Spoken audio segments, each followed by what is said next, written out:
સજાનંદ સ્વામી મહારાજની જય, અક્ષર પુરુષોત્તમ મહારાજની જય, ગુરુ હરિશાસ્ત્રીજી મહારાજની જય, ગુરુ હરિ યોગીજી મહારાજની જય, પ્રગટ ગુરુ હરિ શ્રી હરિપ્રસાદ સ્વામી મહારાજની જય જય જય, પ્રત્યક્ષ ગુરુ હરિ પ્રબોધ જીવન સ્વામી મહારાજની જય જય જય, હરિપ્રબોધમ પરિવારની જય જય જય, દાસના દાસ થવાની જય જય જય, ગુરુ પૂર્ણિમા ઉત્સવની જય જય જય. સભામાં પધારેલા સ્વામીજીના સૌ વાલા ભૂલકાઓ અને અંતરના જય સ્વામિનારાયણ. ખૂબ જ સરસનો દિવસ. જેમ નિષ્કામભાઈ વાત કરી કે ગુરુ પૂર્ણિમા અને ગુરુ જયંતિ આપણા વર્ષના બધા કરતાં બે મોસ્ટ ઇમ્પોર્ટન્ટ દિવસ. વર્ષોથી બુરાભાઈ આરોગ્ય ભુવનમાં આપણે સૌ જતા હતા ગુરુ પૂર્ણિમા માટે.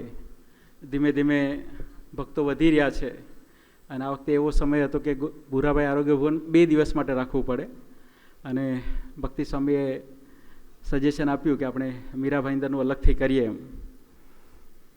સંકલ્પ પ્રબોધ સ્વામીજીનો, આજ્ઞા ભક્તિ સ્વામીની, માર્ગદર્શન નિષ્કામભાઈ, કૃષ્ણાભાઈ, ખુશાલ મામા, બધા વડીલોનું, અને એનું ફળ આપણને અત્યારે આ સભામાં દેખાય છે.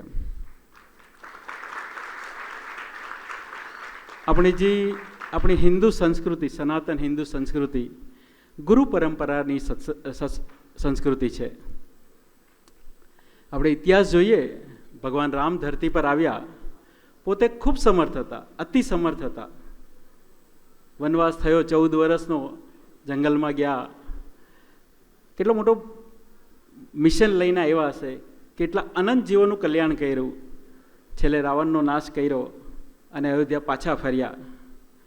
કૌશલ્યા માતાએ બહુ પ્રેમથી પૂછ્યું કે બેટા, તું તો સાવ એકલો હતો, તારી પાસે તો કંઈક તીર કામઠું હતું અને સામે તો એટલો મોટો રાવણ હતો જેની પાસે આટલી મોટી સેના હતી અને એ પોતે એટલો મહાશક્તિશાળી હતો, તો કેવી રીતે તું જીતીને આવ્યો? ત્યારે રામ ભગવાન બહુ સરસ રિપ્લાય આપે છે, જવાબ આપે છે કે મારા ઉપર ગુરુ વશિષ્ઠ, ગુરુ વિશ્વામિત્ર અને તમારા આશીર્વાદ હતા ને એટલે હું કરી શક્યો. આપણે પ્રસંગનો વિચાર કરીએ કે આપણે કદાચ કોઈ સારી એક્ઝામ પાસ કરી હોય કે લાઈફમાં કાંઈ અચીવમેન્ટ કર્યું હોય ને કોઈ આપણને પૂછે કે બહુ સારું કામ કર્યું, તો આપણો રિપ્લાય શું હોય? અને રામ ભગવાનનો રિપ્લાય આપણે કમ્પેર કરવાનો. એમ ભગવાન કૃષ્ણ ધરતી પર હતા, એના જીવનમાં ગુરુ સાંદીપની હતા. એમ મહાભારતનો આખો ઇતિહાસ છે, આપણને બધાને બધી ખબર છે. આમાંથી કૃષ્ણ ભગવાનને કાઢી નાખ્યો તો બિગ ઝીરો થઈ જાય. કૃષ્ણ ભગવાને બધું જ કાર્ય કર્યું, પણ એમના જીવનમાં ગુરુ સાંદીપની હતા. એ જ ટાઈમના મહાભારતનો પ્રસંગ છે કે દ્રોણાચાર્ય બધા ક્ષત્રિયોને બાણ વિદ્યા શીખવાડતા હતા. એકલવ્ય નામના એક ભીલ યુવક, એને બી બાણ વિદ્યા શીખવાનું મન થયું. બધાને જોયા એટલે ગુરુ દ્રોણાચાર્ય પાસે જાય છે અને કહે છે કે મને પણ બાણ વિદ્યા શીખવાડો એમ. ત્યારે ગુરુ દ્રોણાચાર્ય એવું કહે છે કે હું તો ખાલી ક્ષત્રિયને શીખવાડું છું, બીજા કોઈને નથી શીખવાડતો. એકલવ્ય જંગલમાં ગયા, ગુરુની પ્રતિમા પ્રેરણા લઈને સરસના બાણાવળી બન્યા. એક રાત્રે બધા પાંડવો, કૌરવો અને ગુરુ દ્રોણાચાર્ય રાતે કાંઈ વિહાર કરતા હશે અને કૂતરું ભસતું હતું અંધારામાં અને બધું ડિસ્ટર્બ થતું હતું વાતાવરણ, અને અચાનક કૂતરું ભસતું બંધ થઈ ગયું. એટલે બધાને સરપ્રાઈઝ થઈ ગયું, કૂતરું કેમ ભસતું બંધ થઈ ગયું? પછી જઈને જોયું તો કૂતરાનું આખું મોઢું બાણોથી ભરેલું હતું અને કૂતરાના મોઢામાંથી લોહી નહોતું નીકળતું. એટલે બધાને સરપ્રાઈઝ થયું કે આવા અંધારામાં તીર કોણે ચલાવ્યા, અને એ બી એટલા બધા. પછી તપાસ કરી તો ખબર પડી કે એકલવ્યએ તીર ચડાવ્યા થયા. પછી મળ્યા અને પૂછ્યું. દ્રોણાચાર્યને થોડી ચિંતા થઈ કે મારે તો અર્જુનને શ્રેષ્ઠ બાણાવાળી બનાવો હતો અને આ બીજા કોણ ભાઈ જાગી ગયા. પછી પૂછ્યું તો કે મેં કર્યું. તો કે તમારા ગુરુ કોણ? તો કે મારા ગુરુ તો તમે જ છો. પછી બધી વાત કરી કે આવી રીતે મૂર્તિ બનાવી અને મેં પ્રેરણા લીધી. ત્યારે ગુરુ દ્રોણાચાર્ય કહે છે કે પડે ગુરુ દક્ષિણા. તો કે સ્વામી શું આપું? અને એ ટાઈમે દ્રોણાચાર્ય એમના જમણા હાથનો અંગૂઠો માગી લે છે કે જેનાથી આખું બાણ ચલાવવાનું હોય.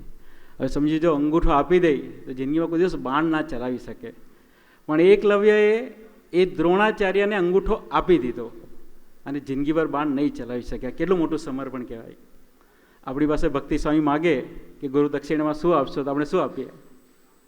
શું આપી શકીએ? ગુરુ હરિપ્રસાદ સ્વામીજી ન્યૂઝીલેન્ડમાં વિચરણ કરતા હતા અને આવો જ કોઈ ગુરુ પૂર્ણિમાનો અવસર હતો એમ. અને એક દીકરો હતો.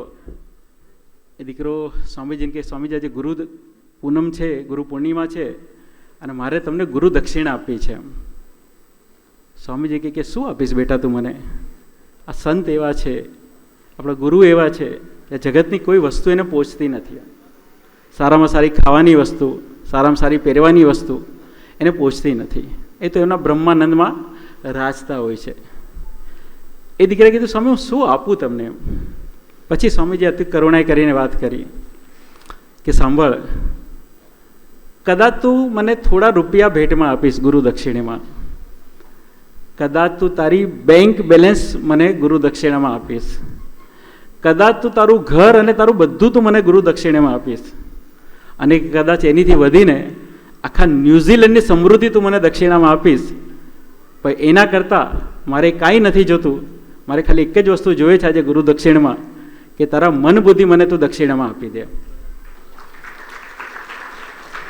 હવે આપણને વિચાર થાય એટલે મન બુદ્ધિ એવી કોઈ ફિઝિકલ વસ્તુ નથી કે આપણે આપી શકાય એમ. એટલે દીકરો થોડો મૂંઝાયો કે સ્વામી શું કીધું મને ખબર નહીં પડી કે મન બુદ્ધિ હું કેવી રીતે આપું, એ તો કોઈ એવી આપવા જેવી વસ્તુ નથી દેખાતી એમ. ત્યારે સ્વામીજીએ વાત કરી કે જ્યારે બી તને નેગેટિવ વિચાર આવતા હોય ત્યારે પોઝિટિવ વિચાર તું ગ્રહણ કર, સારા વિચારને ગ્રહણ કર. 2 સારા સાધુ, 4 સારા હરિભક્તો સાથે તું જીવને જોડ, રોજ સવારે પૂજા કર, રોજ અડધો કલાક ભજન કર, તો એ મારા માટે સાચી ગુરુ દક્ષિણા છે. એવી વાત કરી. હા, આપણને એમ થાય કે પૈસા આપવાથી ભગવાન રાજી થાય. ના, ભગવાનને તો આપણા મન બુદ્ધિ જોઈએ છે. વ્યક્તિ, કોઈ પણ વ્યક્તિ, હું હોય કે આપણે સૌ, જો બધા કરતાં વધારે નપાસ થતા હોય તો આપણા મન બુદ્ધિથી નપાસ થઈએ છીએ. રાઈટ? અને ભગવાનનું તો કાર્ય કેવું એમ. આપણે કહીએ કે આપણે કણ આપે તો મણ આપે. મણ તો બહુ નાની વસ્તુ કહેવાય, ભગવાન તો અનંત ગણું આપે, અનંત ગણું આપે એમ. ભગવાન સ્વામિનારાયણ વિચરણ કરતા હતા. એક જગ્યાથી જવાનું થયું અને મહારાજને તરસ લાગી. સાથે સુરા ખાચર હતા. તો કે સુરા ખાચર ક્યાંક પાણી ગયો ને, તરસ લાગી છે એમ. હવે સુરા ખાચર ગયા તો એક ખેતર હતું, એમાં એક દીકરો આરામથી સૂતો હતો. એટલે સુરા ખાચરે કીધું કે બેટા પાણી જોઈએ છે. તો કોને માટે જોઈએ? તો કે અમારા ભગવાન સ્વામિનારાયણ માટે જોઈએ છે. તો કે ભગવાન છે? તો કે હા. તો કે હું પાણી આપું તો મને રિટર્નમાં શું આપશે? હવે આપણે વિચાર કરીએ કે પાણી આપણે કોઈને પીવડાવીએ, અત્યારે પાણી 20 રૂપિયા લીટર છે બિસ્લેરી, પણ ગામડામાં તો આજે બી પાણી બધા પ્રેમથી પીવડાવે. અને એ જમાનામાં આજથી 200-250 વર્ષ પહેલાં તો પાણીની કોઈ કિંમત હોઈ શકે? અને માણસ પાણી પી પીને કેટલું પાણી પીશે? 1 ગ્લાસ 2 ગ્લાસ કેટલું પીશે એમ. તો દીકરો કે તમારો ભગવાન મને શું આપશે એમ. તો સુરા ખાચર કે તારે શું જોઈએ છે કે ને? તો મનુષ્યની બુદ્ધિ લિમિટેડ છે, એનું સોચ વિચાર લિમિટેડ છે. એ કે અમારી 20 વીઘા જમીન છે ને, એ 40 વીઘા થઈ જાય એવું કરી આપો એમ. 2 ગ્લાસ પાણીમાં 20 વીઘા જમીન, 1 વીઘામાં 16,000 સ્ક્વેર ફીટ આવે, તો 20 વીઘા એટલે કેટલી થઈ? અને એની ડબલ આપવાની ખાલી 2 ગ્લાસ પાણીમાં. સુરા ખાચર કે એ તો એમને આપી દેશે, બીજું કંઈક માગે. તો કે બીજું કંઈ ખબર નથી પડતી, આટલું ઇનફ છે. તો કે સારું. પાણી લઈને મહારાજને પાણી પીવડાવે છે. મહારાજને સારું લાગે છે. મહારાજ કે કોને પાણી પીવડાવે? તો કે આ ભાઈએ. પણ એ સુરા ખાચર એને પહેલાં એક વસ્તુ શીખવાડે છે કે જો ભગવાન તને પૂછશે કે તારે શું જોઈએ છે, તો કે એ તો મેં તમને કીધું ને મારી જમીન ડબલ થઈ જાય. તો કે નહીં, તારે એવું માગવાનું કે મારા જીવનું કલ્યાણ થાય. તો કે હવે તમે કહો છો તો માગીશ, પણ મને કંઈ ખબર નથી પડતી. તો કે સારું. પછી મહારાજે પાણી પીધું અને મહારાજને સારું લાગ્યું. તો કે કોને પાણી પીવડાવ્યું? તો કે આ ભાઈએ પીવડાવ્યું. તો કે માગો માગો, શું જોઈએ છે? તો કે મહારાજ મારી જમીન 20 વીઘાની 40 વીઘા થઈ જાય. મહારાજ કે આપ્યું, બીજું કંઈ માગ. તો કે બીજું કંઈ ખબર નથી પડતી, પણ તમારા ભગત છે એવું કહેતા હતા કે મારા જીવનું કલ્યાણ થાય ને એવું આપો એમ. મહારાજ કે તારા એકલાનું નહીં, તારી 7 પેઢીનું કલ્યાણ થઈ ચૂક્યું તે પાણી પીવડાવ્યું એટલે. 7 પેઢીનું કલ્યાણ થઈ ગયું. તો ભગવાન તો કેવા છે, કણનું મન નહીં, અનંત ગણું કરીને આપે એમ. અનંત ગણું કરીને આપે.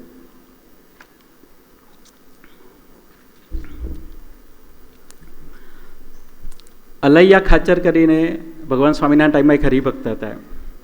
જિંજાવદર ગામમાં ભગવાન સ્વામિનારાયણ સભા કરીને બેઠા હતા. તળાવની બાજુમાં એક પીપળો હતો ત્યાં, અને અલયા ખાચર, સુરા ખાચર, બધા હરિભક્તોને સંતો બેઠા હતા. અલયા ખાચર અચાનક મહારાજે પ્રશ્ન પૂછ્યો કે મહારાજ, હું તો તમારો સત્સંગી થયો, પણ એ ટાઈમની ભાષા બહુ રફ હતી, એમ ભાષામાં વિવેક નહોતો એમ. એટલે કે મહારાજ, મારો બાપનો બાપ છે ને એ બહુ હિંસક હતો અને બહુ બધાને મારતો ને એવું કરતો.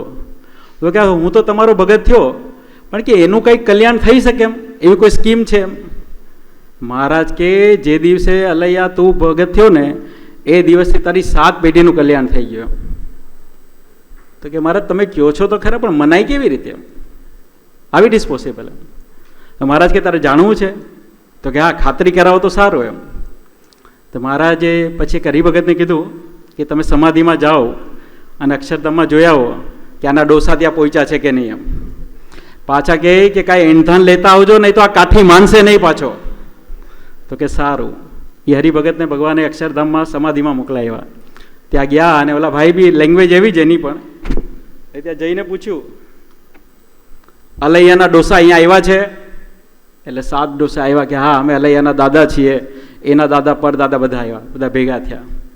પછી કે નીચે અલૈયાને ખાતરી કરવી છે કે તમે અક્ષરધામમાં પહોંચી ગયા અને તમારા આત્માનું કલ્યાણ થઈ ગયું, એવું મારે મેસેજ લઈને જવાનો છે. તો કે કંઈક નિશાની આપો, એંધાણ આપો, એવું મહારાજે કીધું છે. તો કે મહારાજને અમારા જય સ્વામિનારાયણ કહેજો, અને કહેજો કે જે પીપળા નીચે બેઠા છે બધા, એ પીપળાની ઉગમણી સાઈડ 9 હાથ દૂર ખોદજો, ત્યાંથી એક બોઘણની નીકળશે. બોઘણની એટલે કે ઘડો નીકળશે, અને એમાં 900 રૂપિયા રાખેલા છે. કેટલા? 900 રૂપિયા. એ ટાઈમના 900 રૂપિયામાં આખું મીરાભાઈંદર આવી જાય, અત્યારની કિંમત જોઈએ તો. પછી ત્યાં પેલા હરિભગત પાછા આવ્યા અને મહારાજે કીધું શું દર્શન થયું? તો કે બધા ડોસા બેઠા હતા ને આવી રીતે કીધું છે. એટલે મહારાજ કે આપણે કોષ અને કોદાળીને બધું મગાવો એમ. એટલે એટલી વારમાં તો ગામ આખું ભેગું થઈ ગયું, અને ત્યાં ખોદ્યું તો બોઘણની નીકળીને એમાંથી રૂપિયા 900 નીકળ્યા. અલૈયા ખાચરે તો રડવાનું ચાલુ કર્યું.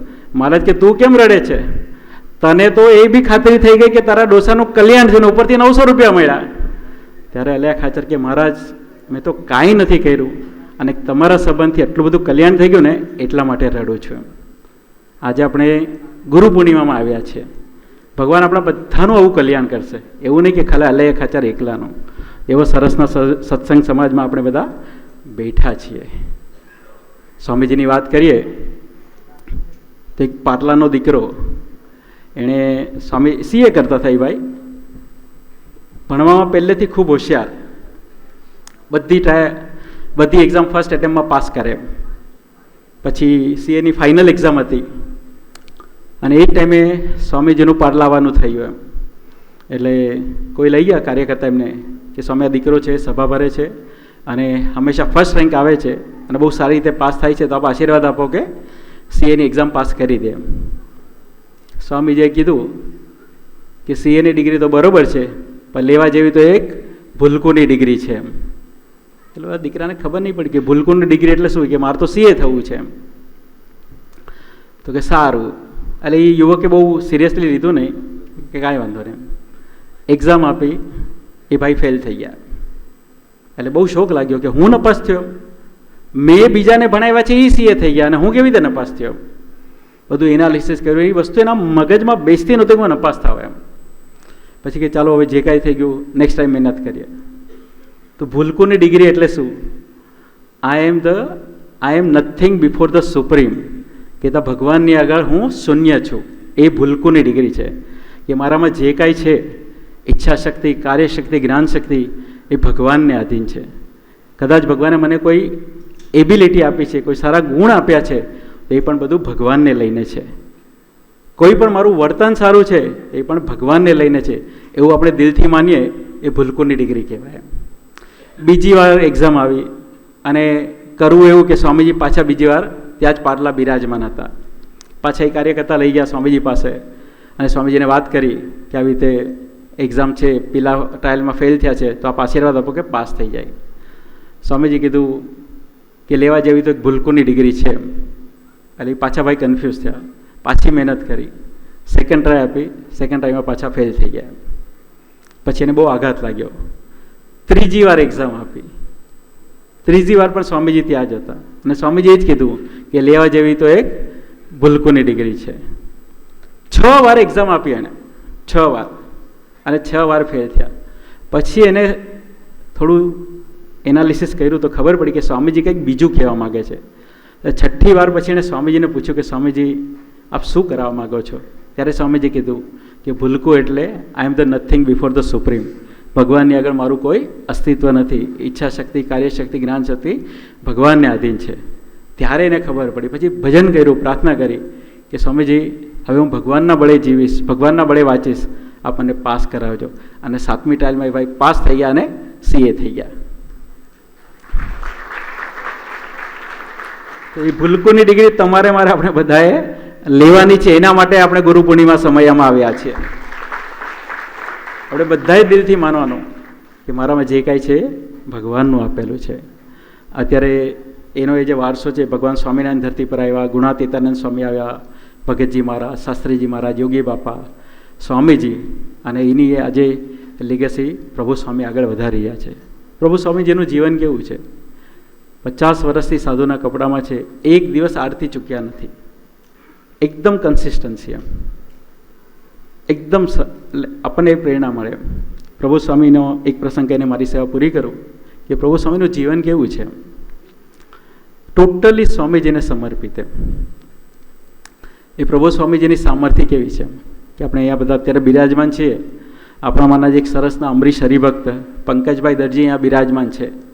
એમના દીકરા પ્રિતેશભાઈ, પ્રિતેશભાઈને હાથમાં અહીંયા આંગળી ઉપર બધે કપાસી થતી હતી, કોન કહેવાય જેને. એટલે પછી બધાને ખબર છે કે કપાસી થાય એટલે એને કાપવી પડે, આ તે બધું એમ. તો એક હાથમાં કપાસી થાય અને મટે, પછી પાછા બીજા હાથમાં થાય, ત્યાં મટે, પાછા પેલા હાથમાં પાછી થાય. ડૉક્ટર પાસે જાય તો ડૉક્ટર એક આંગળીની કપાસી કાપવાના 1500 રૂપિયા લે, 5 આંગળીના લમસમ 5000 રૂપિયા લે, પછી આખા હાથે પાટો બાંધેલો હોય.